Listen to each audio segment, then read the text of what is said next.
In our industry, creating a real competitive advantage means operating differently, supported by technology that unlocks the freedom, tools, and insights to run your business the way you choose and progress toward your operational goals. Those are the words of Joe Easton, our guest today, who is the head of partnerships for Rent Manager. Now, Rent Manager is maybe one of the oldest players in this space, and I think there is a lot to learn from the way that they are navigating this AI transition and Joe's POV on tech stack and AI and how it's making you more human and all these different kinds of things that you'll get a lot of. But I also checked in on Joe for a couple of things that are a little bit less obvious. One is the role of events in business development, like what kind of events and how to use them for yourself. Guys like Joe, guys like me, we go to a lot of these different events. And two, I think partnerships is a untapped resource for many property managers. I know that you all go to realtors and get referrals there, but I think we can think about partnerships a little bit more advanced, and we tap into that at the end of this conversation as well. So overall, it's kind of like a potpourri of everything that's happening in property management from a technology standpoint to the people standpoint, with a true industry veteran that touches all points of the ecosystem, Joe Easton. Enjoy.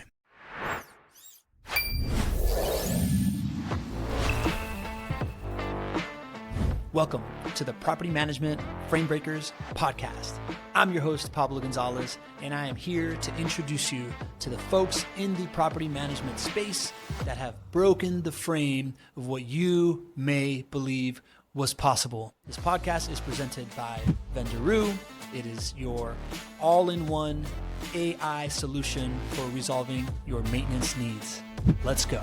Joe, you sent me a message that says, in our industry, creating a real competitive advantage means operating differently, supported by technology that unlocks the freedom, tools, and insights to run your business the way you choose and progress towards your operational goals. I'd love to just tear that thing apart, man. What do you mean by operating differently? Yeah, it's like really any industry. When you think about it, everyone has to remain competitive. And to do that, you can't just do what your competitors are doing. The example I love to give is Walmart and Target, right? Like categorically, they're the same, right? They're big box retailers. They sell lots of different things and stuff at their stores, clothing, home goods, things like that. But we all know and recognize that you go to Walmart for certain things and you go to Target for other things, right? They have different needs in the market. If they were the same, they couldn't exist. They couldn't coexist. They couldn't be one block apart from each other. They would put one or the other one out of business. And sometimes I think in our industry, we don't look at competition the same way. Sometimes we think that, oh, doing the same things is a good idea. Now, there are some principles in our industry that make sense that we need to follow. That's all good. But when we think about how we stay competitive, we have to be unique. Yeah.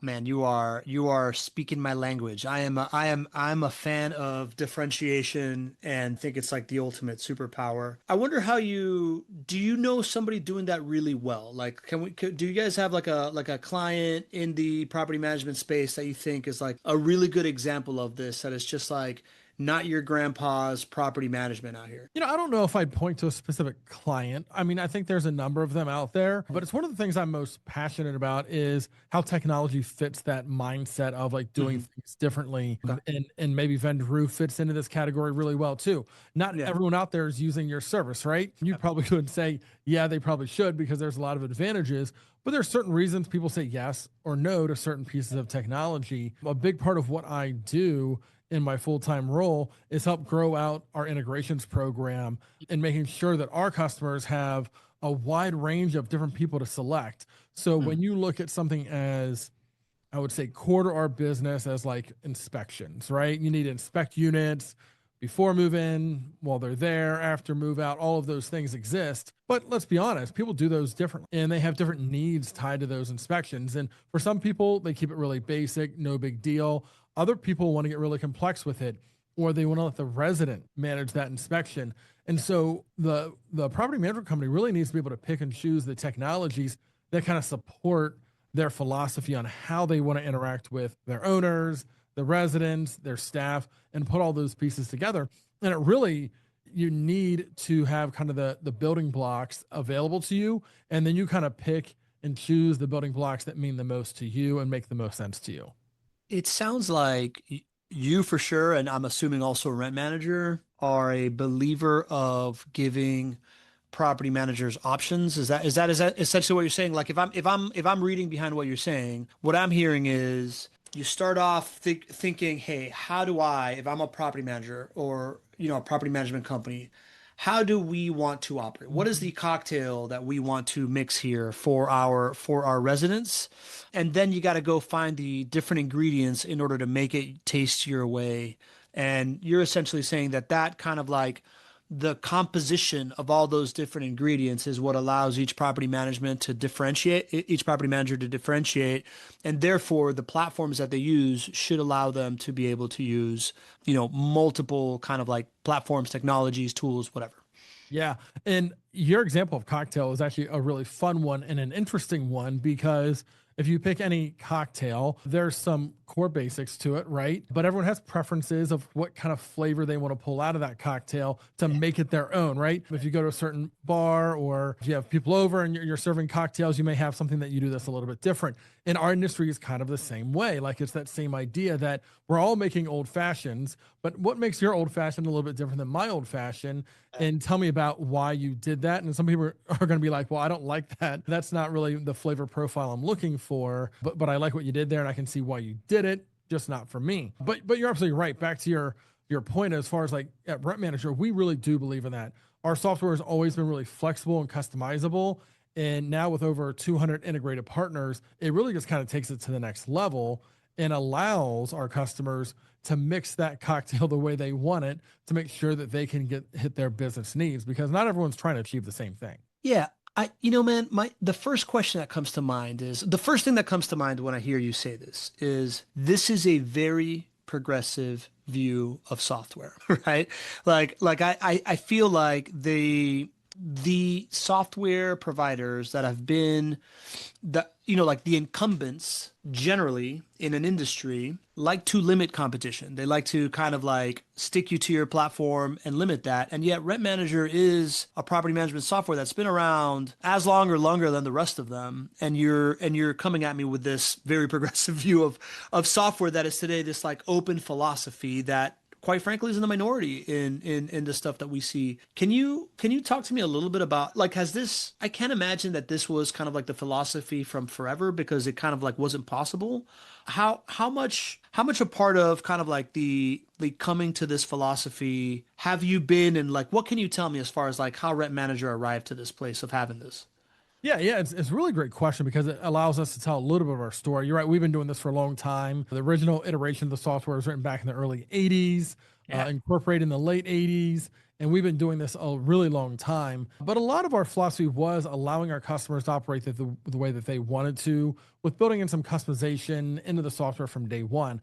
So that concept was always there, but this idea of working with other software programs in an integrated fashion really wasn't possible until, let's call it, the last decade or so, maybe a little bit longer, maybe 15 years if you really kind of stretch it, depending on how you look at technology. So we really wanted to embrace this idea for many reasons. One is, let's be honest, there's nobody out there that can do everything. And those that are trying to do everything probably shouldn't be doing everything, right? We all, again, kind of have our secret sauce, the things that we do best. And it's best that we kind of stay somewhat in our own lane and partner with people and work with people that are focused in other areas. So that was always kind of like one of the things we thought about was, well, how do we help our customers? The other thing that's a reality is when we are working with our current customers or we're working with new customers, they often come to us with another piece of software that they say is critical to their business. And they're like, this, we need you, we need Rent Manager, but we also need this. We can't not have this piece. And we need the two of you to play nice. And we need to figure out how the two of you play nice because we want to be successful and we see you both winning if we can be successful. Man, like when you say this, right, Joe, like coming from outside of the industry in, right? Like you've been in this industry for a long time. I have unknowingly been in this industry for like maybe 5 years, right? But like really, really like inside the tech ecosystem and in what's going on for under two. And it's one of those things that when you hear it, it sounds really, really natural. You're like, yeah, that's exactly how it should be, right? Like the customer should win. The the approach to partnering should be allowing the customers to have their like their choice at things as opposed to not. And yet you're still kind of like extraordinary in having such an open approach as the partnerships manager, right? Like in your role in executing this vision, I would assume that there's like a fine line between being super duper open and giving everybody everything and then finding really good partners and vendors and what a good working relationship is across the technology stack and the company, right? And the culture and stuff like that. Can you give me a little bit about kind of like how you approach that balance of giving optionality but still maintaining a high level of quality for what that experience is going to be like? Yeah, and that's actually a really big challenge, that quality piece, that Yeah. last piece. And much like we treat our customers and giving choice and freedom, we really kind of handle our partnerships for the most part the same way. With a really robust open API, we are able to give these partners the opportunity to really build what they need and want to build. Now, the question is really, what should they be building and how should they build it? And what does the actual customer want out of the integration?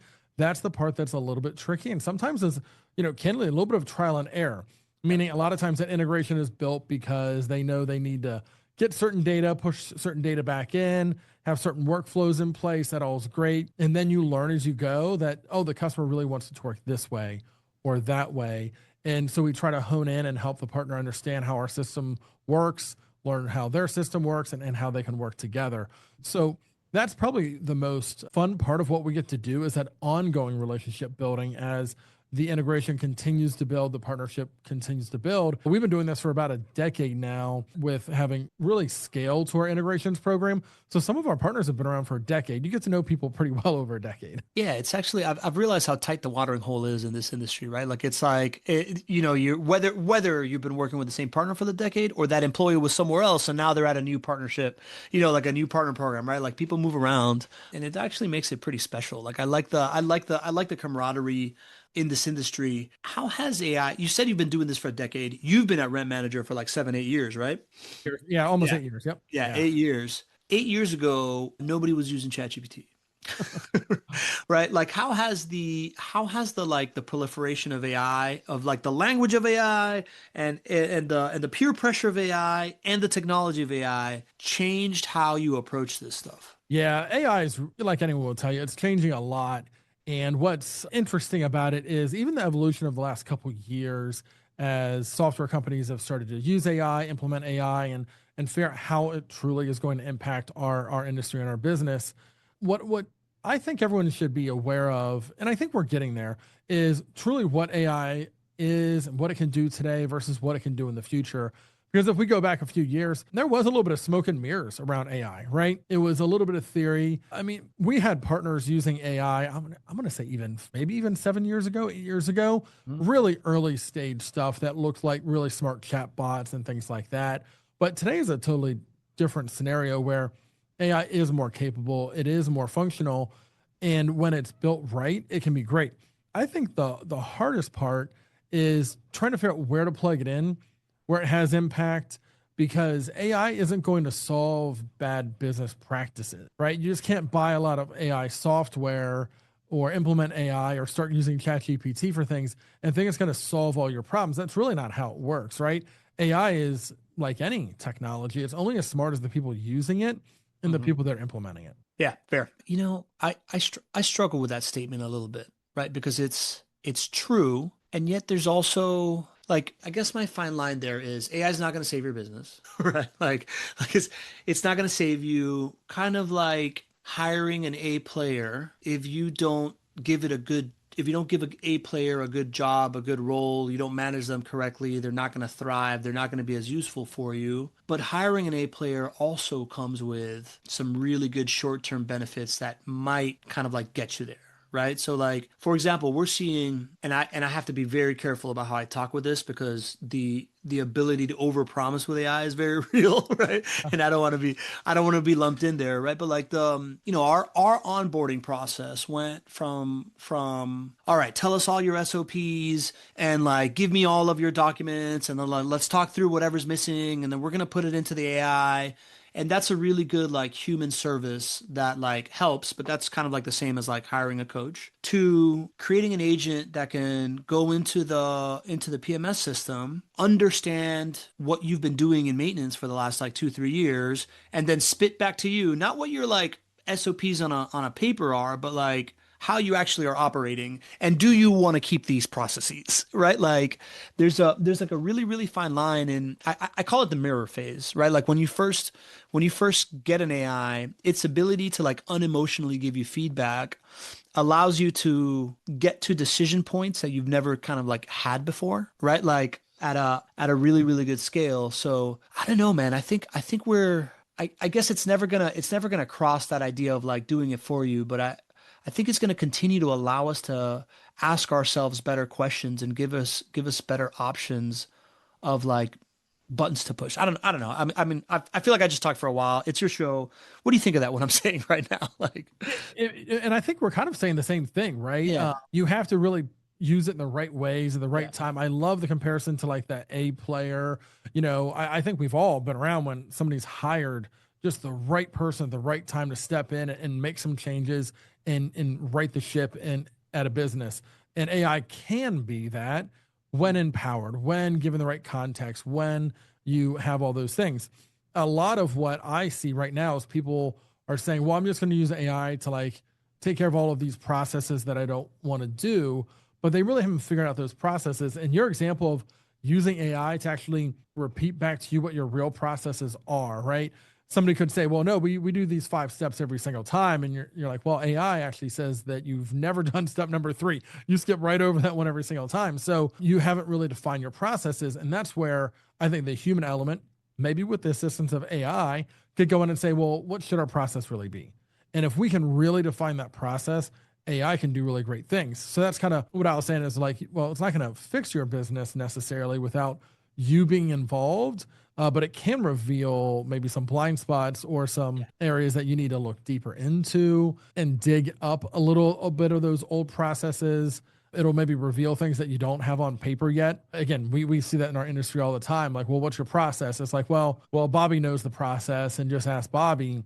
Well, that's not a great answer, right? yeah, yeah, for sure. Yeah, I like that, man. I guess it really kind of still continues to be a better thought partner with the ability to operate, and it's kind of like the ability to operate at the speed and precision that it does, kind of like eliminates a certain layer of doubt of like whose finger to point it at. It's kind of like I'm trying to think of like what the true kind of like leap here is between generative, which is just kind of like a thought partner, and an agent that is actually going out there and verifying that the action works or it doesn't work.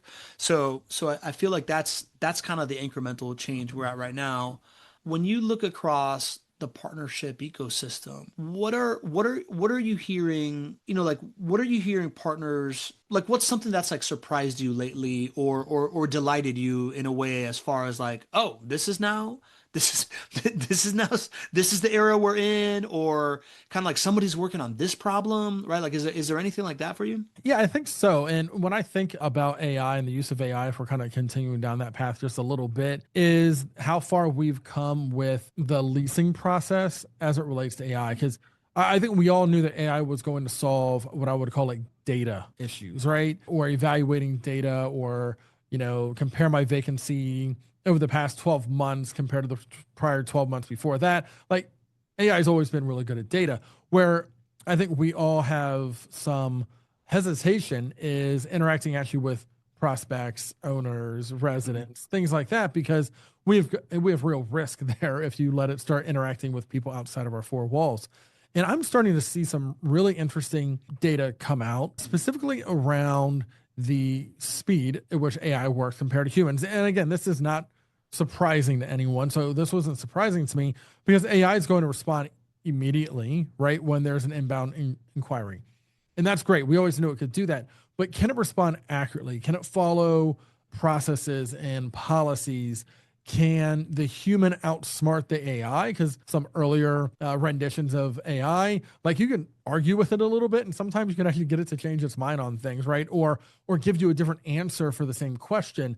And I think we're getting to the point now where we can put enough guardrails around those pieces to really help with the leasing process. Because most of the industry is filled with people that are working first shift, right? 9 to 5, Monday through Friday type roles. When we know that most people are looking for places to live or maintenance requests are coming in outside of those hours, right? You get home from work, you're looking for a new place to live. You get home from work and you realize that the sink is leaking again. Those things are happening in the evenings, on weekends, things like that. So AI can really improve the resident experience. And I think we're finally getting to the point where I think it's actually ready for prime time for people to really start using those tools.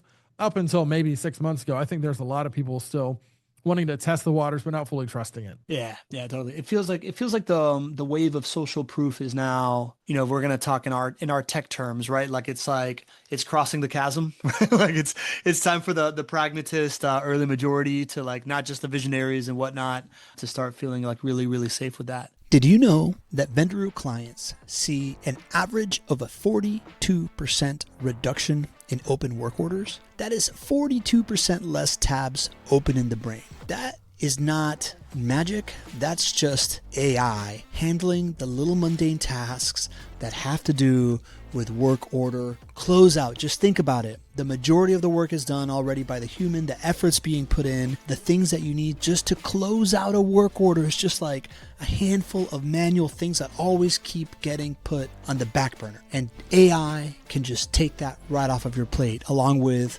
a whole bunch of other great outcomes like 37.5% decrease in days to complete a work order, almost 10% of work orders being resolved without a vendor. All this is being done with a 99.9% vendor accuracy, 94% resident satisfaction when interacting with the AI, and 98% of decisions being handled by your room. These are the latest stats coming out of Vendoroo. I want you to experience them. Go to vendoroo.ai, schedule a demo, and ask our account executive to walk you through how we come up with these. Vendoroo.ai. Let's talk about the human side of it, man. As a partnerships manager, I know that a lot of your role, you probably go to more trade shows than you're in like the 1% of human beings that go to trade shows, right? Yeah. We are going into the teeth of trade show season. Over the years, give me some. Well, first of all, what are kind of like your favorite events in property management? Do you like the big ones, like the Retcons and the Optex? Are you like into the NAA stuff? Where do you see people getting the most value these days? We go to just about all of them, right? Yeah. There's a few we can't go to just bandwidth. There's only so many days in the year to travel. The big ones are fun. We apartmentalize, Optech, the larger NARPM events are a great place to kind of see the size and power of our industry and know that we really can do amazing things because there's so much going on there. So I love those for that reason. And again, being involved in partnerships, a lot of those partners are there. So if I want to hit a lot of birds with one stone, those are the places I can really get a lot of value really quickly. But I also see a lot of value in what I would say are kind of the smaller, more niche events. When we look at like an IMN event, some of those are a little bit smaller and more focused on the networking side. An event I've started to really look at it differently are probably those IMN ones, not from like an exhibiting standpoint, but from just an attendance standpoint, meaning we don't always bring an actual like trade show booth with us anymore. Sometimes we're just going there for networking reasons, and I get excited about things like that. So, those are probably kind of the two ends of the spectrum, but I think it's really kind of that networking piece. So where can you connect and be, really involved in networking side? So for NAA, the National Apartment Association, I sit on a few different committees and go to some of the smaller events. And I've really loved those for that very reason. You see a lot of the same people, you get well connected with them. I don't think the large events are going anywhere. Those are really necessary, but I tend to find that the smaller ones provide a better networking, intimate setting. Yeah. Yeah, I think so too, man. We kind of talked about this on our like pre-call, got to know each other, right? Like I really think that the value prop of events has really shifted post-COVID in the sense that like everybody, pre-COVID, some people had figured out that the online world is equally valuable as the real world, and like the relationships there are very, very real as well, and like the content and the information is all there. But everybody figured it out post-COVID, right? So it's like the organizer used to be the one that could like amass like a list of people and have a stage that could get you to come for the content and then drive people to like a trade show area where the vendors are all like the crocodiles and lions feasting on the wildebeest. And that's like, and people are really starting to understand that these like intimate events built around tacit knowledge exchange, like person to person, like knowledge exchange, aka networking, are where it's at. But I feel like a lot of people in our industry, or at least I'm not gonna point too many fingers, but like I know that with my team, what you just said of showing up just to network, they get real insecure about it, right? It's like no, like I need like a table, I need someone to like stand behind. Have you had any luck kind of helping your team unlock this idea of like showing up there without a table? Do you guys have like a playbook that you've developed to get the most out of it when you're not, standing behind a booth and having a giant list to like hammer people with? Yeah, it's such a common fear that people have, right? I think we all want a safe place. We all want home base. We all want Yeah. people to come to us and engage with us. I think that's very normal. And I don't know if you've met her or not, but Tara Samuels is really heavily involved in our industry. Probably see a little more on the multifamily side than other pieces. And she is like the networker of all networkers. And it's funny because one of her primary rules is one of the things that I lean on all the time. And I go against what she says just out of habit. So I often say, like, we'll find a friend. Like, if you can travel with a coworker and you kind of use the buddy system, sometimes that's a great way to kind of break the ice and help each other out. She actually says the opposite. She's like, if you're traveling with a coworker, you need to say goodbye to them at the door and go out there yourself. You need to divide and conquer. And I'm always like, oh, that's produces anxiety in people, right? They're really afraid.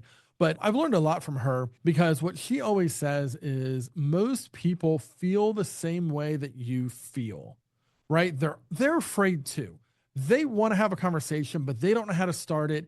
And all it takes is one person that pushes past the anxiety, because we all have it, and just says, hi, my name's Joe. What do you do? Like, it doesn't even matter what that opening line is, just anything to let them know that it's a safe place to have that conversation is really what it's about. So we talk to our teams a lot about that. Obviously, we send a lot of salespeople to events, but we send other roles as well. One of our number one tips and things that we really promote is don't try to sell anybody, right? That's not really the goal. Step one, right? Maybe down the road we can try to sell them, but just try to make a connection, a meaningful connection. Ask them what sessions they're going to. Ask them what they've learned, what they're looking to learn. Ask them anything about the event. Ask them if they're going to any networking events later that night. Just anything to get to know them and what they're actually trying to do at that event. They have taken the time away from their full-time job, away from their family, their friends, their home to go to that event just like you have. They want to get something out of it. They're not just there just to, kill time. So really engage with them and again, make that connection and worry about the sales process later. That's step 4, 5, 6, maybe down the path, but get a first name, find out where they're from, get to know them a little bit really is the best place to start. And again, where I have typically really kind of said, hey, let's have a buddy system here and we can be safe. Good friend Tara, she says, absolutely not. You need to divide and conquer and learn to do it yourself. I love that. Man, you said so many things that I have said in different ways in the past. Like when someone says something that's like exposes the truth to you that you're like, oh yeah, that's it. You're right. When you go with a buddy, you just end up just talking to the buddy, right? Like it becomes this like crutch as opposed to finding something else. And the real truth in what you just said is the idea that when you're in a room full of people, everybody's biggest fear is to feel alone in a room full of people. And therefore, every conversation you start with somebody, you can approach that as an act of service. And that takes the weight away of like, oh my God, do I approach? Do I not approach? Whatever. If you don't overthink it and you're just like, hey, what brings you here?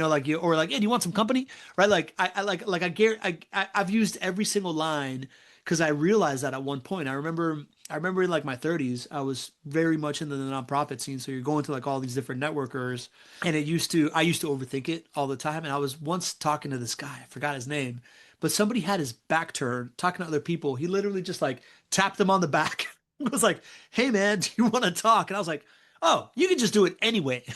Right? And most of the time, and now that I'm like fanatical about it, most of the time, like there's very few times that I've ever had somebody be like, no, actually leave me alone. Right? Like in the thousands of tries, because you're right. Everybody's always there with the same fear and trying to solve for something. In fact, one of my go-to questions is this idea that like the data shows that most people go to an event with like one thing in mind that they would love to solve. Do you have something like that?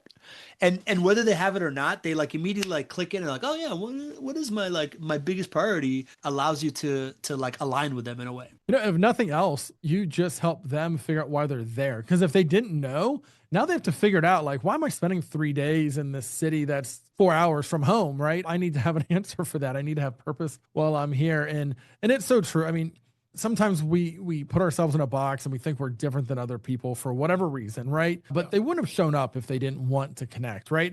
Especially if you go to an event that is a networking event, they could have not shown up to that. And they are there because they're hoping to connect. And they're really hoping that, I love that word service, they're hoping that somebody does them a favor and approaches them and serves them in a very meaningful way and gives them someone to talk to for 15 or 30 minutes while they're there. They'll leave feeling like they had a great time, right? That they had purpose, that they had value while being there. And I know we kind of talked about how, post-COVID trade shows have changed a little bit. I think they went through a little bit of a rough patch, and I think a lot of them are rebounding now. AI is coming to the picture. All of these things would tell some people that we don't need to gather, that we don't need to spend time face-to-face. But I actually think we're going to see people lean the other direction, right? Mm-hmm. I think they're going to realize that sitting behind a screen and using AI is productive, but it's not a whole lot of fun, and it's not that interesting at the end of the day.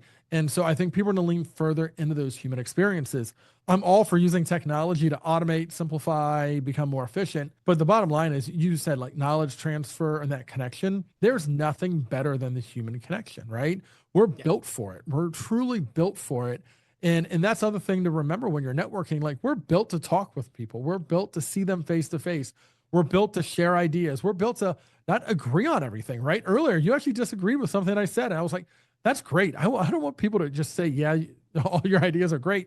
We need to have some discourse with our conversation and say, well, what's really going on here? And what's your opinion? And how do you feel about these things? And share ideas and grow because of it.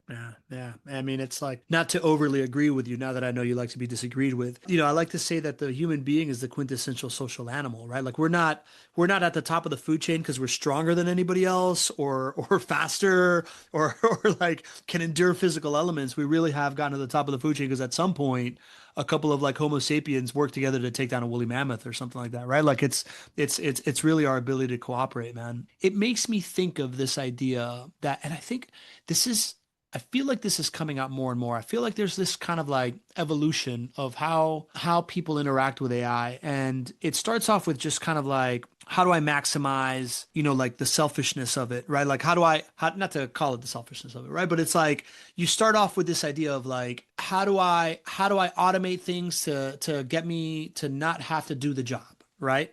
And eventually the more sophisticated you get with it, it always ends up leading to this idea of like, oh, now that it's doing all this stuff, it's really about how I do the most human stuff, right? Like how, and this language around the most AI advanced company is going to end up being the most human company, I think is inevitably where we're going to land if we make it through the singularity, right?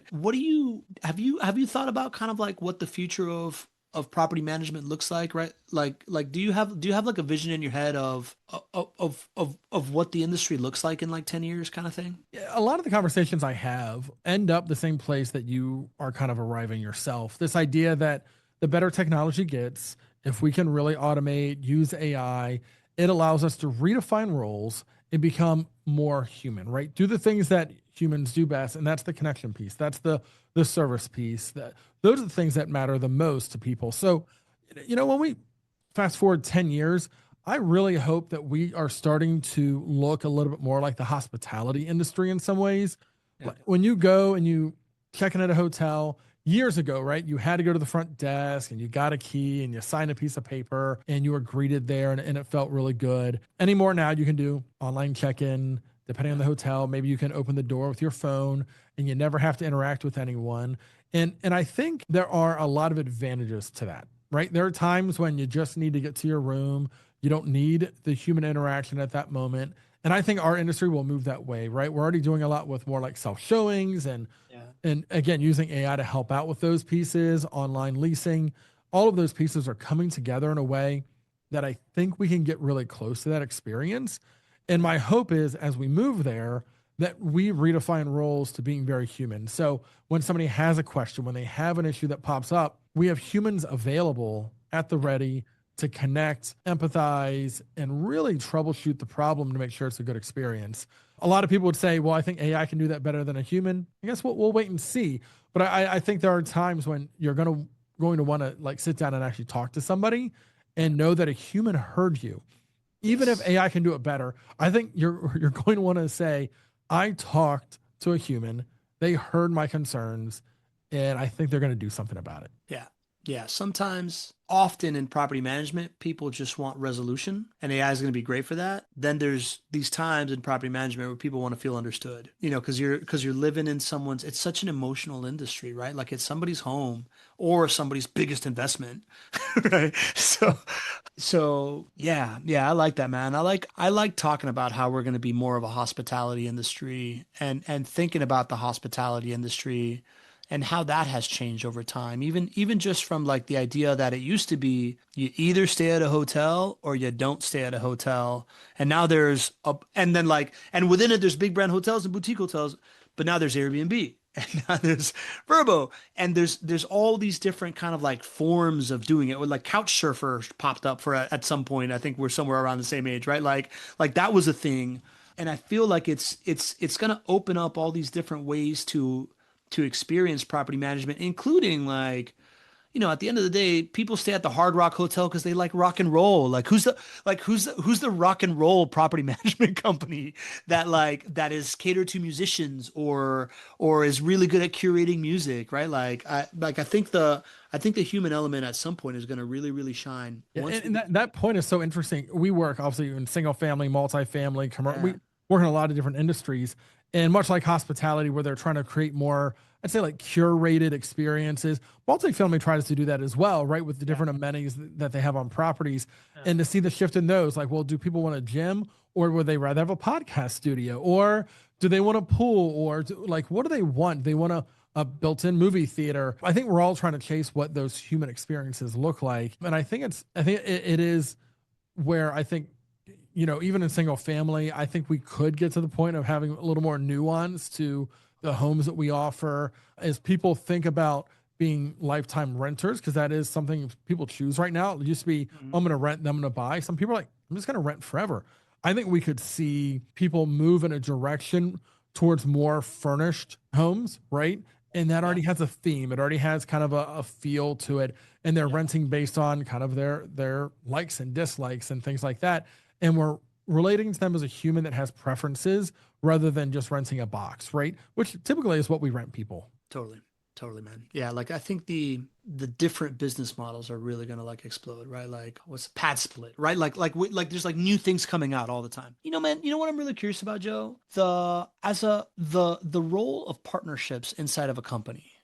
I feel like in the same vein of everybody's becoming a more human company, I think partnering is a really, really big trend in go-to-market, and it's relatively mature in the software space, even though it's, I've been to like a partnering conference, and there's still like a lot to be desired of like the rest of the world understanding it.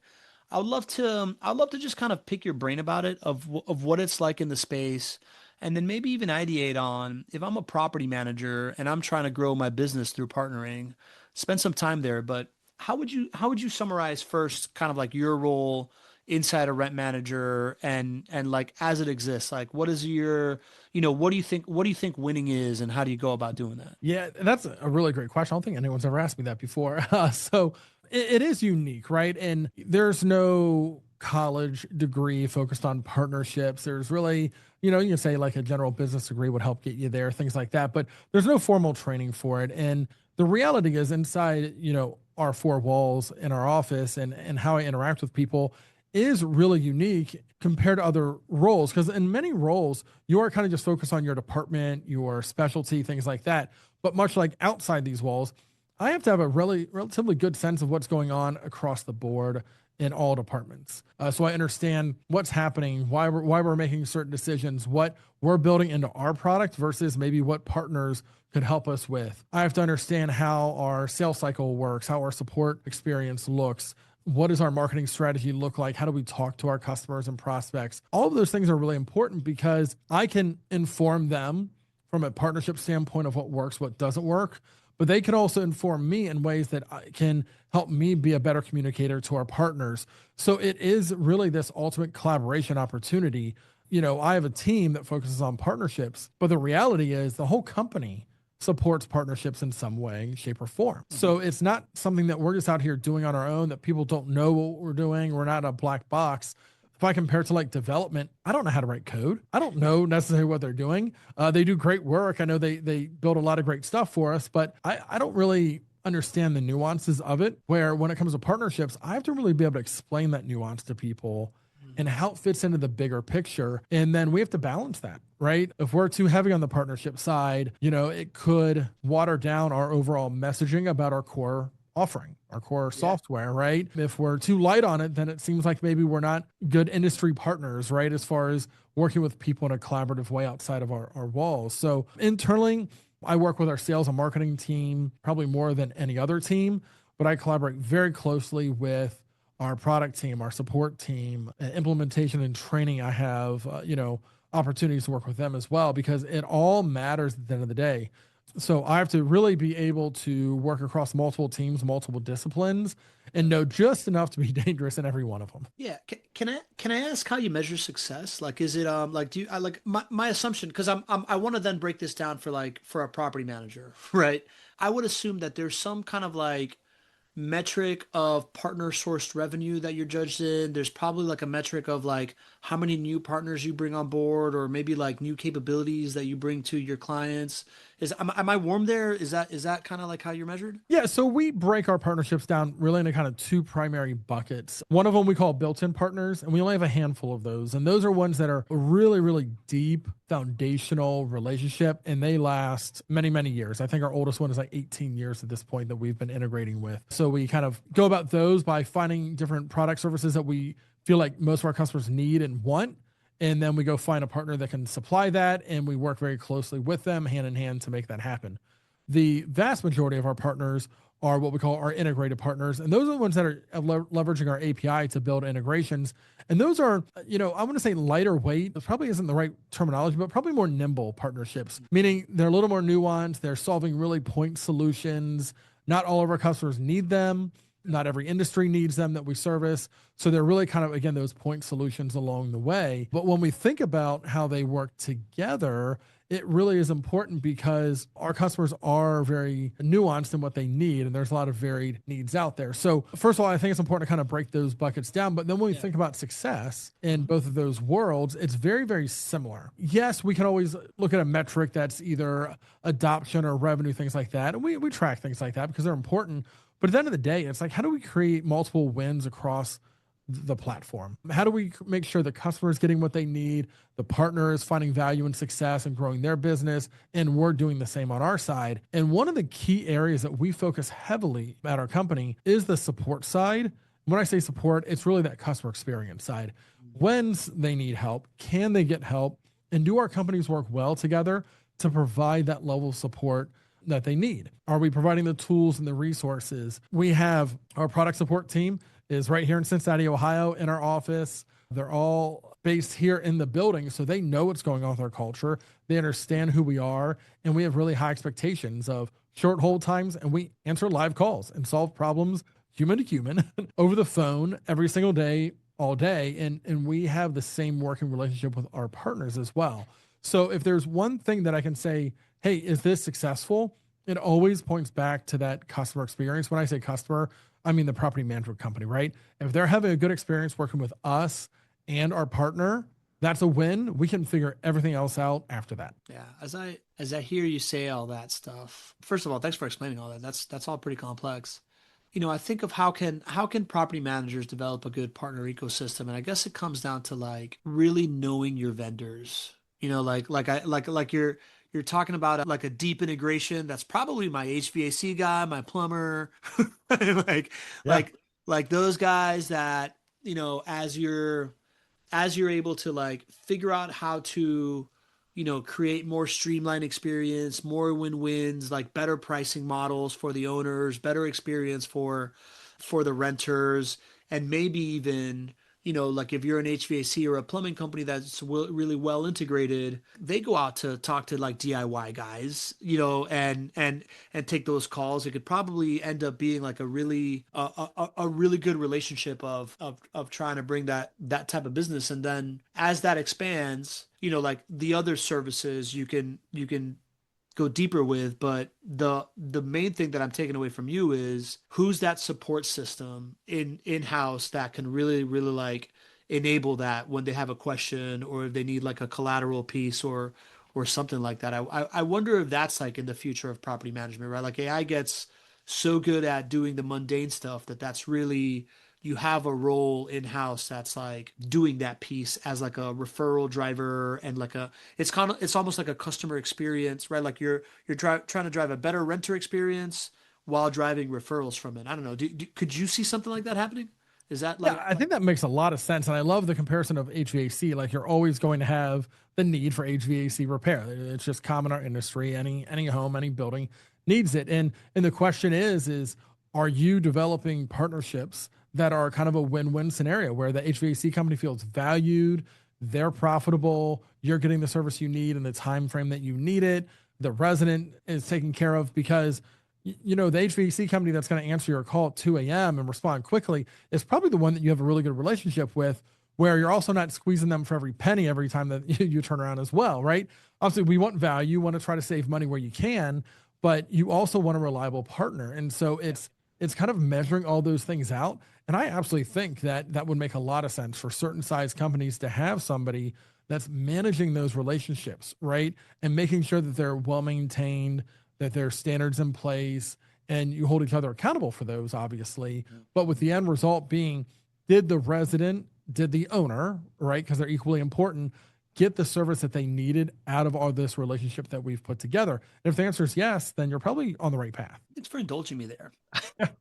Absolutely. Actually, thanks for indulging me in this whole conversation. I feel like I've just like bounced around like a total like potpourri of just like picking your brain randomly.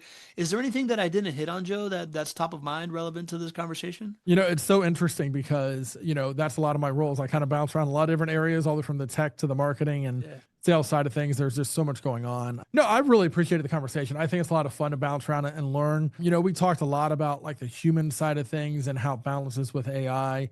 And I just would encourage people to continue to think about that, right? Pick up AI, start using it, seeing where it fits, but focus on your people, right? At the end of the day, that's what businesses are made up of, are people. And if you take care of people, they tend to take care of you, that old mindset. And I believe that. And I think that's one of the things we do well here. And I think our industry does that well, right? You talked about people moving roles and companies. I think that's because we take care of people. And at the end of the day, good people stick around, and you get to do a lot of fun stuff with them. That's what's up, man. Joe, I appreciate you taking time to do this, man. I appreciate the fact that you are a relationship-driven, like partnership leader that's a podcaster, right? Like there's few people out there that really truly understand the whole like content co-creation thing as a relationship flywheel, and I feel like we're kindred spirits in that term, man. So I'm looking forward to. Oh, I'm pumped to announce that we are fully integrated in Rent Manager, right? Like I forgot that that's where this was born, right? Like we just became partners with Rent Manager, and I'm excited to see you at the shows, man, and see where it goes. Thanks for doing this. Yeah, this has been great. I really appreciate it. Love having you guys as partners as well. Excited for the future there, and there's been a lot of fun. Always love having conversations, and content creation is still important, right? Don't let people tell you it's not. This is real stuff.